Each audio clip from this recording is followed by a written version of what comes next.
हर्षोल्लास के साथ मनाया जा रहा है।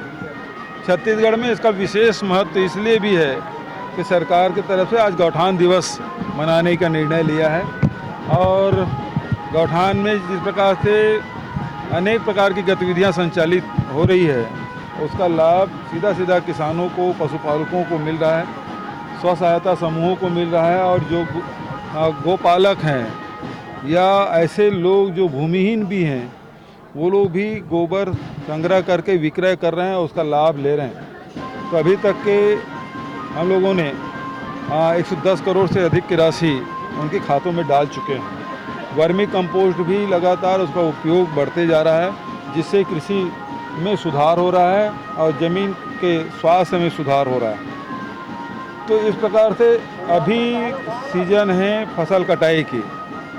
पैरा से लोग परेशान हैं, पराली जलाने से लोग परेशान हैं। कार्बन उत्सर्जन के कारण से पर्यावरण काफ़ी उससे प्रभावित हो रहा है। ग्लोबल वार्मिंग की चिंता सभी राष्ट्रों ने की है और ये गोवर्धन पूजा दूसरे रूप में हम कहें भगवान कृष्ण ने प्रकृति की पूजा की है।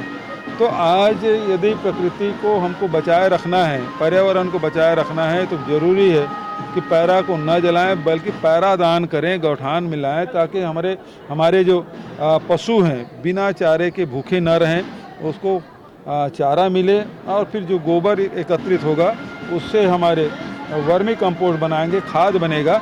लोगों को जहां रोज़गार मिल रहा है, लोगों का आय में वृद्धि हो रही है, वहीं सॉइल हेल्थ में भी सुधार होगा और जैविक खेती की तरफ बढ़ेंगे तो हमें अनाज और फल सब्जियां शुद्ध मिलेगी जिससे हमारे स्वास्थ्य में भी इसका ज़बरदस्त प्रभाव पड़ेगा। देखिए, सबसे पहली बात ये है कि यूपीए सरकार में जो टैक्स है वो 9 रुपये के आसपास था। आज जो टैक्स है वो 27 रुपये और 32 रुपये तक के बढ़ गया है। तो पहले तो उस स्तर में ले आए। हमने तो यदि रमन सिंह या भारतीय जनता पार्टी कहे तो जितना वो वेट उन्होंने तय किया था उससे 1 पैसा हम लोगों ने वृद्धि नहीं की 3 सालों में, वही के वही है। तो एनडीए गवर्नमेंट से हम ये कहते हैं कि जो यूपीए सरकार में जितना टैक्स था, एक्साइज ड्यूटी जिसमें लगती थी, उसी स्तर पे ले आए। पेट्रोल आपके 50 और 60 रुपये में मिलेंगे तो पहले ले आए, उसको उतना कर ले जितने यूपीए सरकार के समय था, तो निश्चित रूप से कम हो जाएगा। सेंट्रल गवर्नमेंट ने उसमें कम किया तो निश्चित रूप से राज्य सरकार के टैक्स में कमी आएगी ही, उसमें तो कोई अंतर हो ही नहीं सकता।